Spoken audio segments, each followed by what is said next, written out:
하나님 앞에 부름받은 것을 소명받았다 그렇게 이야기합니다. 당신 소명받았습니까? 이렇게 물을 수 있죠. 하나님의 음성을 듣고 그분의 감동을 받아서 때로는 그 음성을 듣지 못하고 생생한 어떤 형상을 보지 못했지만 나는 하나님 앞에 부름받았어.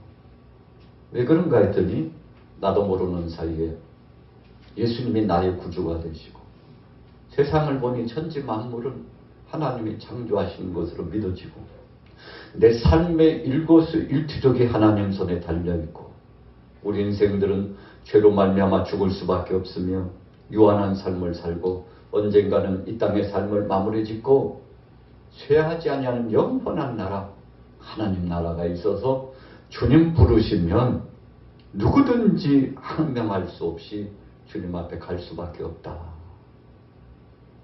여러분 이런 신앙의 원리를 우리가 마음속에 고백하고 있다면 예수님 한 분밖에 내게는 소망이 없다고 고백하고 있다면 하나님 나라만이 우리에게 소망이라고 그렇게 생각하고 있다면 여러분 그 사람은 하나님께 부름받은 것이 확실합니다. 때로는 생생한 음성을 듣지 못했어도 어떤 환상과 같은 것을 보지 못했어도 내 안에 믿어지는 이 믿음이 있으면 그 사람은 소명받은 자. 여러분 그래서 하나님의 말씀을 계속 들으면 들을수록 차곡차곡 쌓여져서 명약이 되고 내게 힘이 되고 위로가 되고 소망이 되고 가치 기준이 정립되고 좌와 우를 구분해서 하나님 뜻대로 가는 오른편의 역사와 하나님을 거스리는 이 왼편의 역사 이것이 좌충우돌할 때 분명히 하나님 뜻을 향하여서 결정할 수 있는 결단력까지 있다면 여러분 얼마나 좋겠습니까? 바로 그런 결단력과 믿음이 있으면 그 사람은 분명히 소명을 받은 사람. 그러나 아직도 주님이 나의 구주라는 사실이 믿어지지 않고 정말 천국과 지옥이 있을까 하고 물음표가 던져지고 우리 인생 여정 이 땅에 삶을 마무리 지으면 인생이 끝나는 것이 아니라 죽은 다음에 또 다른 세상이 있다는 사실 하나님이 주관하시는 하나님 나라가 분명히 있음을 천국에 대한 소망이 있음을 확정해야 되는데 이게 확정이 되지 않아요. 정말 그럴 수 있을까? 여러분 이것이 믿어지지 않는다면 내가 하나님 앞에 정말 부름받고 확정을 얻은 자인가를 다시 한번 돌이켜보고 그런 믿음과 확정이 없다면 믿음 있는 사람 되기 위하여서 사모하는 마음으로 주님 앞에 나가야 될 줄로 믿습니다. 여러분 그래서 우리 안에 확증이 있고 부름받았다는 사실을 재인식하면 그 사람은 주님으로부터 부름받은 소명받은 자인데 이 단계에서 끝나지 않아요. 하나님께서는 이렇게 부르신 자들을 쓰십니다. 그래서 부른 자들에게 하나님께서 일을 맡겨주셨어요. 무슨 일을 맡겨주셨습니까? 첫째로는 생명의 복음을 증거할 수 있는 전도자로서의 삶을 살게 합니다. 그래서 때를 얻든지 못 얻든지 복음을 전해요. 2000년 전 예수님 앞에 나왔던 12제자 또 70인의 제자 부활하신 예수님을 배웠던 500여 제자 주님 주위에서 맴돌면서 함께 동고동락했던 모든 제자들은 예수님께로부터 부름받은 소명과 두 번째 단계인 사명을 붙잡았습니다.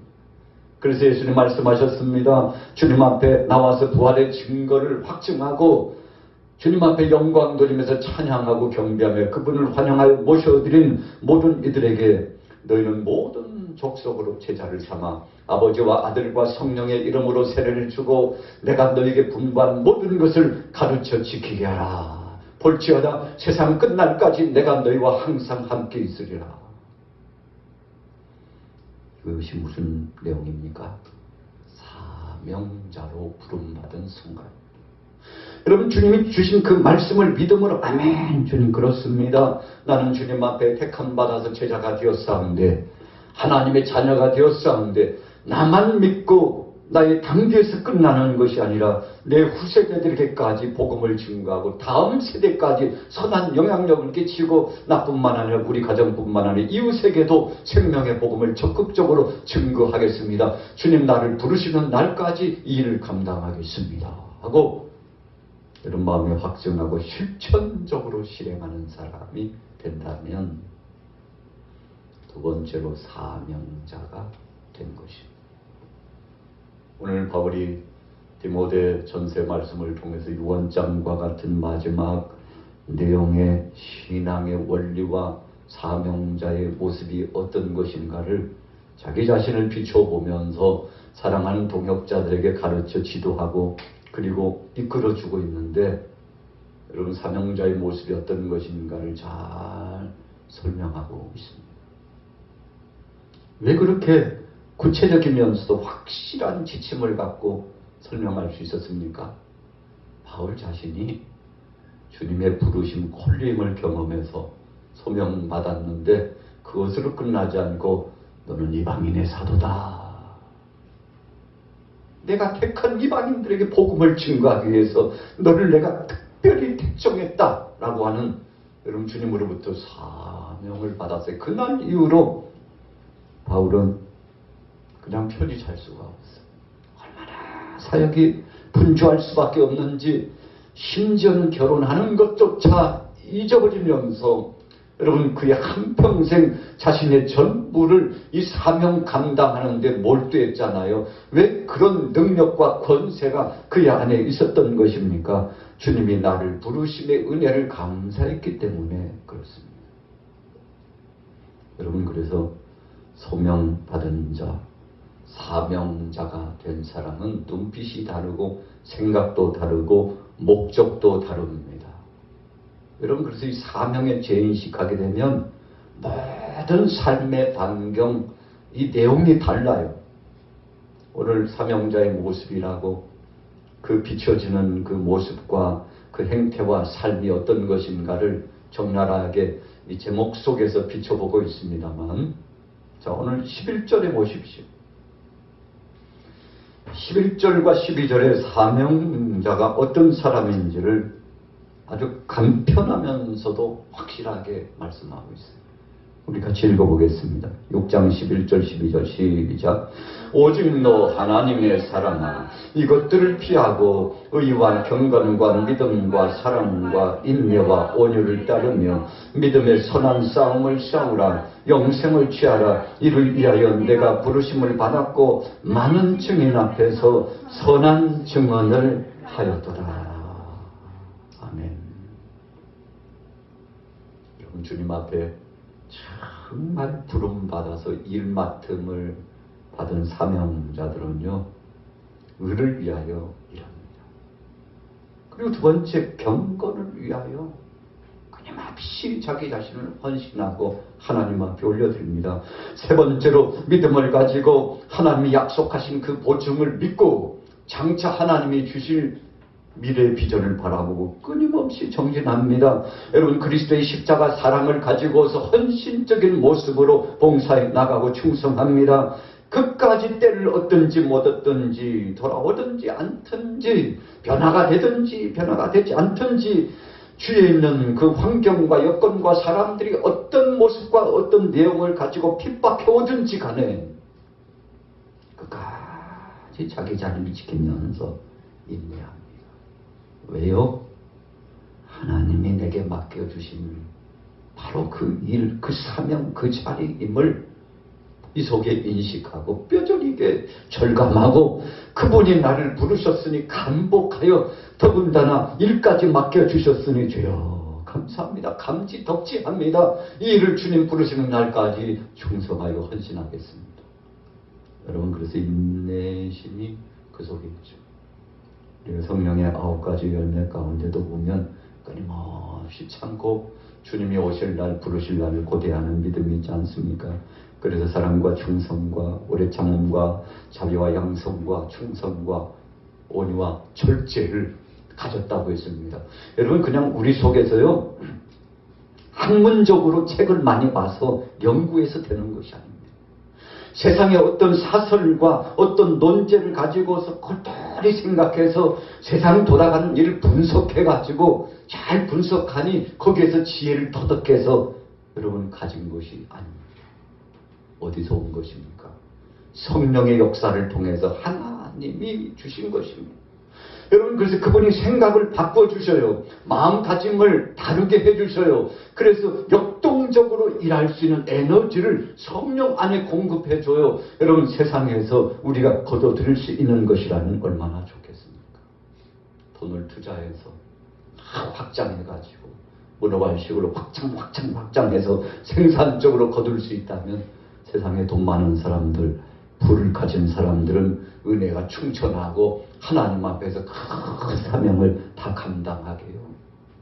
여러분, 거기서부터 오는 것이 아니라는 것입니다.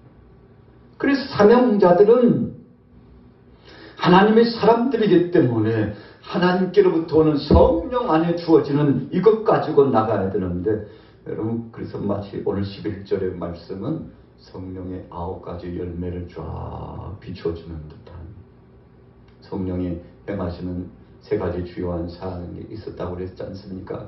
죄에 대하여, 의에 대하여, 심판에 대하여 확실하게 알게 하고 깨닫게 하고 변화를 경험하게 하고 인식하게 하고, 그래서 주님 앞에 충성할 수 있도록 이끌어 주신다고 했지 않습니까? 그래서 예수님도 공생의 사역을 출발하는 바로 그때 성령에 이끌어주셨어요.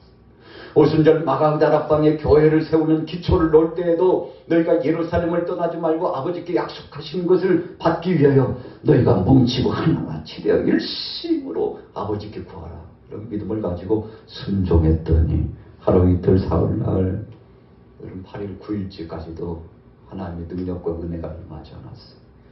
그런데 열흘째 되는 날, 그때가 언젠가 봤더니 여러분, 이 시즌이, 이 절기가 딱 들어맞아가지고 오순절 날이 되었는데, 그때 하나님께서 정말 복된 능력의 역사를 120명 다락방에 모인 순종한 사람, 믿음을 가진 사람, 죽을 각오한 사람, 그래서 죽으면 죽으리다 기도하다가 죽겠습니다, 순종하여 때를 기다리다가 죽어도 죽겠습니다, 아버지께서 주시지 않으면 이 자리를 떠나지 않겠습니다, 우리의 능력으로 되는 것이 아니라 하나님이 힘 주시고 능력 주시고 은혜 주셔야 이 사명 감당할 수 있다는 것을 알았사오니 주여, 주님 주시는 것으로 할래요, 주님 주셔야 할 수 있습니다 하고 기다렸더니, 여러분, 그 믿음 가진 사람 열흘 동안 전심으로 일심으로 전혀 기도에 힘썼더니 하나님께서 약속의 성령을 주셨는데,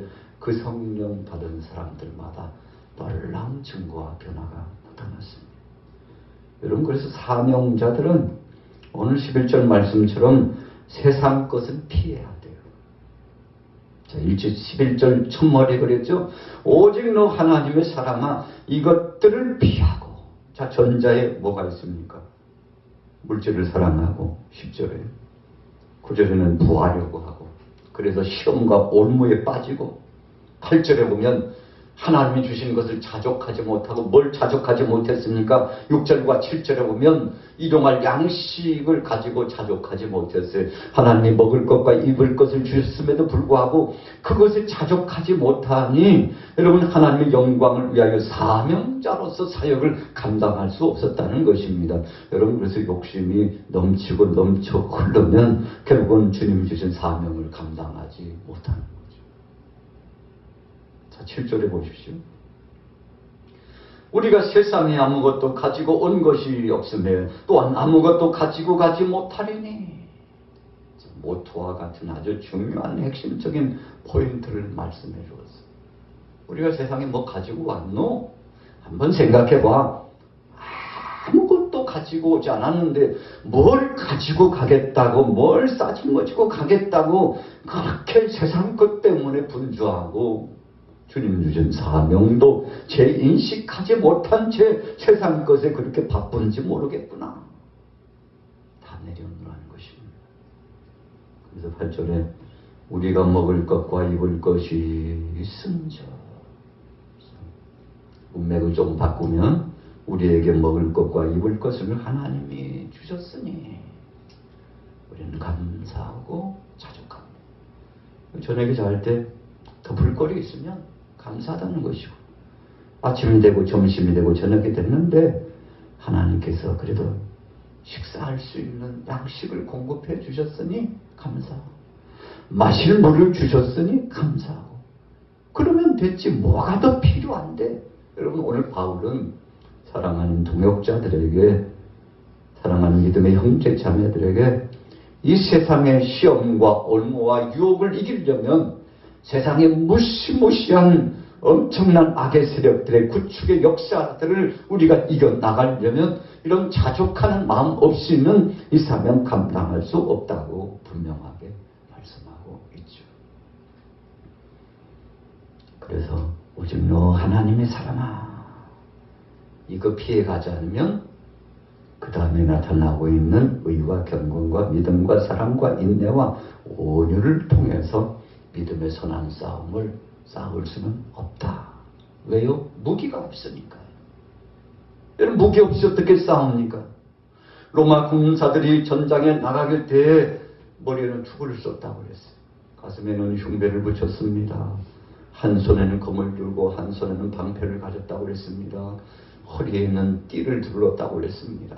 그리고 신발을 굳건히 신었는데, 그 모습을 보니까 바울이 그 모습 속에 힌트를 얻었어요. 그렇구나.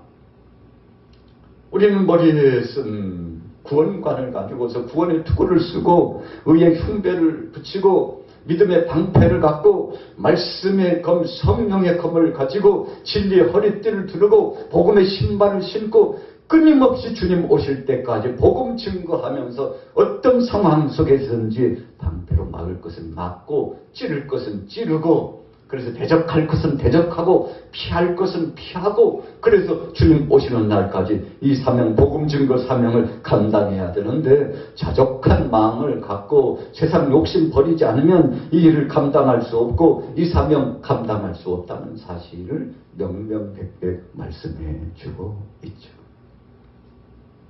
그래서 6절이에요. 우리 같이 따라해 보겠습니다. 6절 같이 읽습니다. 시작. 그러나 자족하는 마음이 있으면 경건에 큰 이익이 되느니라.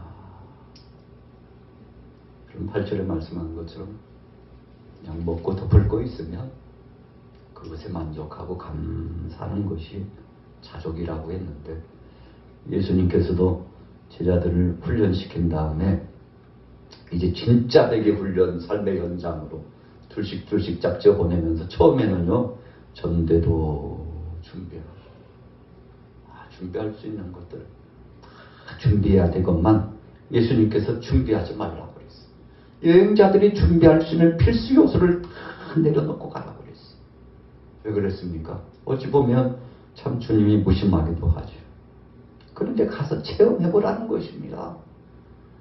준비하지 않고 갔음에도 불구하고 하나님께서 전도자들, 복음 전하는 자들, 주의 종들, 주의 자녀들, 복음 붙잡고 나가서 영적 선한 싸움을 싸우려고 하는 사람들을 내버려 주시는지 책임져 주시는지, 너희가 영적 체험을 해야만이 나가서 가르치고 지도하고 그리고 함께 가서 동고동락 사역을 감당하지.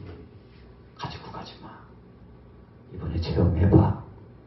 여러분, 제자들이 처음에는 참 우리 선생님 참 무심하다고, 가지고 가도 시원찮은데 다 내려놓고 가라 그러니 이러다가 굶어 죽는 거 아니야?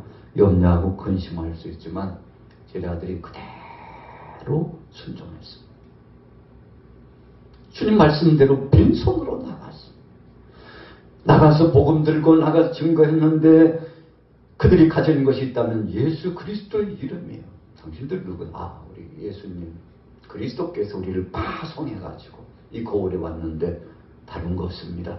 구약의 이사야서에 약속한 말씀, 우리의 믿음의 선진 아브라함부터 시작해서 구약 성경에 말씀하고 있는 그 약속, 창세기에서부터 지속적으로 성경을 통해서 약속하신 그 말씀이 응하여졌는데, 메시아가 오셨다고, 바로 예수가 그리스도라고, 여러분 이 한 가지 하나님 나라에 대한 복음을 전했는데, 그 메시지를 듣는 사람들이 감동을 받고 변화가 나타나고 가서 예수 이름으로 전하니까 귀신의 권세들이 거꾸러지고 심지어는 제자들이 오니까 하늘에서 유성이 떨어지는 것처럼 귀신의 권세들이 떨어지는 것을 보고 얼마나 놀랐고 한편에는 감동이 되고 위로가 되고 힘이 되고 또 다른 한편에서는 너무 경이로워가지고 헐떡거리면서 예수님 앞에 와서 선교 복음을 하는데 주님 우리가 가서 복음을 전했더니 귀신의 권세들이 떨어지고 병자가 치유함을 받고 선교 보고서를 쓰는데 흥분을 감추지 못하고 감격스러워가지고 예수님 앞에 보고를 했죠.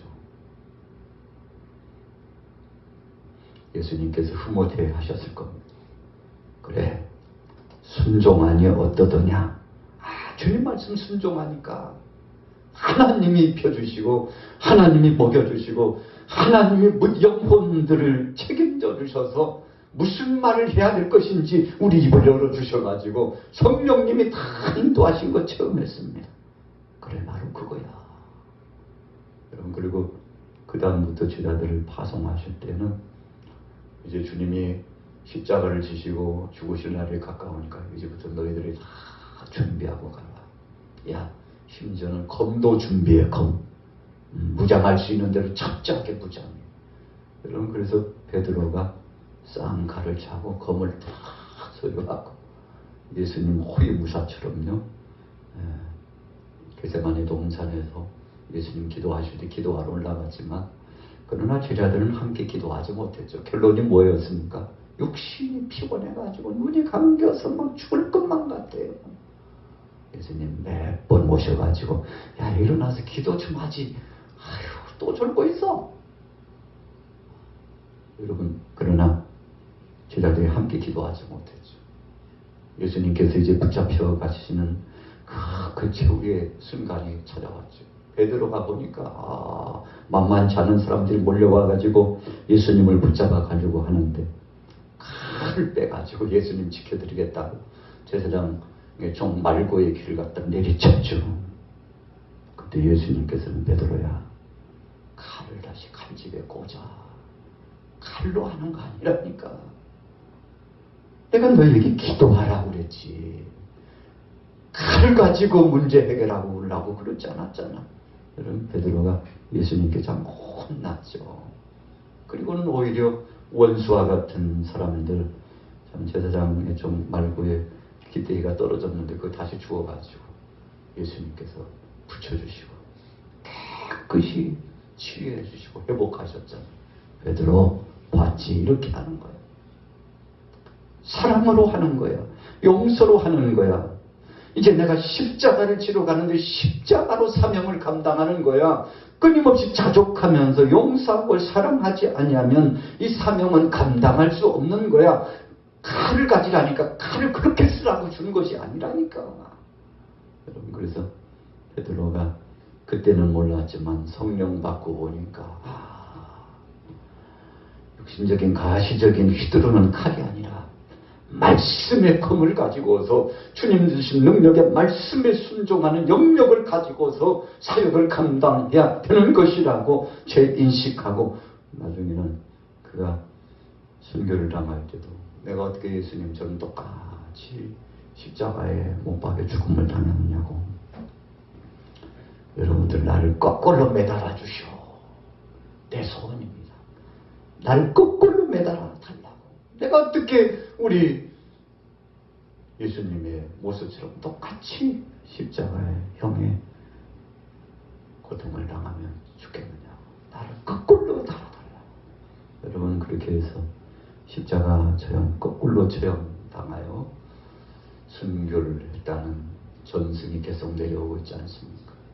여러분, 사명자의 모습은 바로 그런 것이었습니다.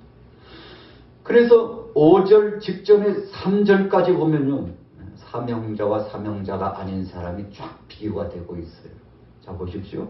3절에서 5절까지. 경건에 관한 교훈에 따르지 아니하면 그는 교만하여 아무것도 알지 못하고 변론과 언쟁을 좋아하는 자니 이로써 투기와 분쟁과 비방과 악한 생각이 나며 마음이 부패하여 지고 진리를 잃어버려 경건을 이익의 방도로 생각하는 자들의 다툼이 일어나느니라. 여러분, 말만 하면 입만 열면 투기와 분쟁과 비방이 계속 나와요. 그래서 오죽하면 예수님께서 너희 입으로 너희 뱃속으로 들어가는 것이 더럽게 하는 것이 아니야. 너희 속에서 나오는 것이, 이 밖으로 나오는 것이 사람을 더럽게 한다 그러셨는데, 여러분 그 이유가 무엇입니까? 4절 초입에 보니까 교만해서 그렇게 됐다 이겁니다. 여러분 그래서 변론을 즐겨하고 언쟁을 좋아하고 투기와 분쟁과 비방과 악한 생각이 끊임없이 전개되고 있다면 교만해서 저렇게 됐구나. 왜 교만하게 된 것입니까? 그의 아비 마귀를 닮아서 그랬다고 예수님 말씀하고 있었죠. 내버려둬라. 가라지 내버려두어 그거 뽑으려다가 곡축까지 삼아라. 여러분 예수님께서 그냥 내버려두라고 했어요. 왜 그랬습니까? 그 교만 하늘을 찌를 듯 하면서 끊임없는 변론과 언쟁과 투기와 분쟁과 비방과 악한 생각을 가지고 하나님 영광 가리고 주님의 말씀의 교훈을 따르지 않고 말씀이 중심이 되고 하나님 뜻이 중심이 되고 교회의 유익이 중심이 되고 공동체의 유익이 중심이 되고 하나님 영광이 중심이 되어야 되는데 그거 따르지 않아요. 절대 따를 수 없습니다. 왜 그렇습니까? 영이 다르기 때문에 그런 거예요. 그 소속이 다르기 때문에 그런 것입니다. 그래서 오늘 3절에 분명히 말씀했습니다. 누구든지 다른 교훈을 하며 바른 말 곧 우리 주 예수 그리스도의 말씀과 경건에 관한 교훈을 따르지 아니하면 그랬어요. 영분별하라는 것입니다. 소속이 틀리구나. 주님에게 속한 자가 아니구나. 여러분 이것을 우리가 영적으로 직시해 본다는 것입니다. 왜 그런가 봤더니 그의 아비 마귀를 닮아서 교만해서 그렇게 되었다고 말씀하고 있습니다. 그래서 어떻게 결과를 가져왔습니까? 5절에 보니까 마음이 부패하여지고 진리를 잃어버리고 경건을 이익의 방도로 생각하는 자들의 다툼이 계속 일어났다. 여러분 그래서 시험과 온무와 유혹에 넘어진 사람이 되었는데 우리가 사명자의 반대적인 개념의 모습이 이렇게 형성되었다는 거죠. 바로 이런 사람들이 누굽니까? 거짓 선지자들이었죠.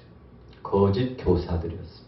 적 그리스도의 형상을 입은 사람들이었습니다. 끊임없이 교회를 공격했던 이 당시 유대교 주자들이었죠. 바리새인들과 사두개인들이 그랬습니다. 여러분 주님의 몸된 교회를 회방하고 하나님 영광을 가리면서 계속 대적했는데 저들 영적으로 보니 사명자가 아니더라 이겁니다.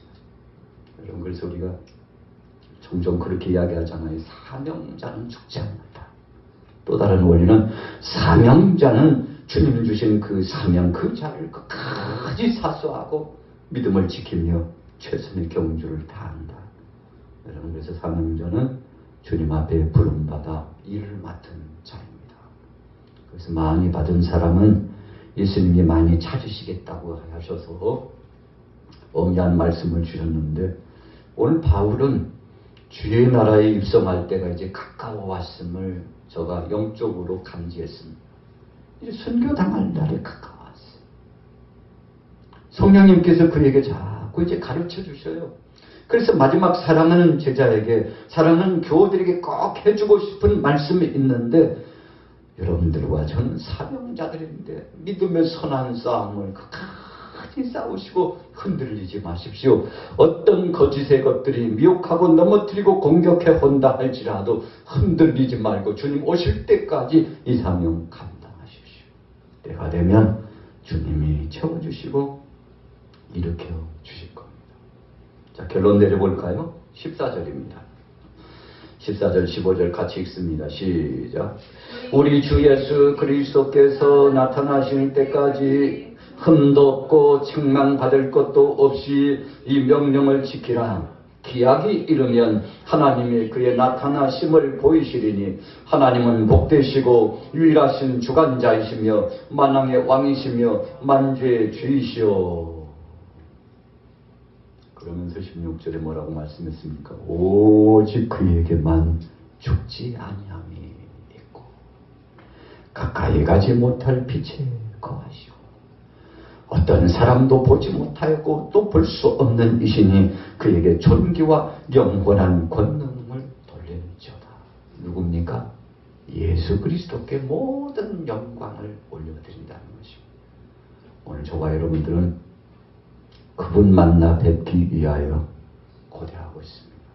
물론 성령 안에서 작은 천국을 체험하고 또 성령 안에서 그분을 모셔드리고 있지만 이제 마지막 때가 되면 주님이 부르실 때 영광 중에 그분을 배우게 될 그날이 분명히 온다는 사실을 잊지 말라는 것입니다. 오늘 수요예배 참여하신 여러분들도 진정한 사명자의 모습이 이런 것이구나.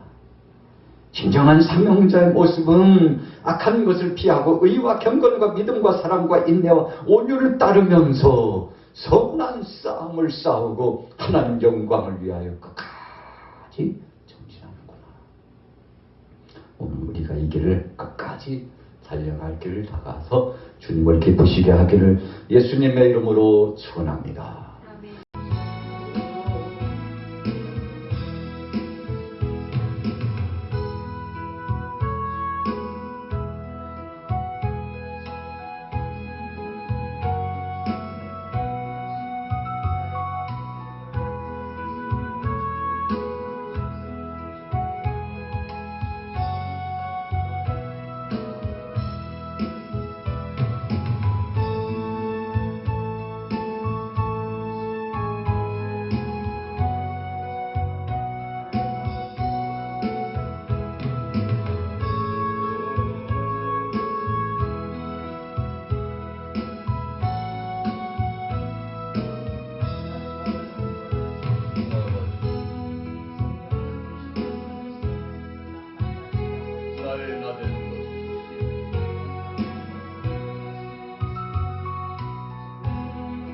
나의 나는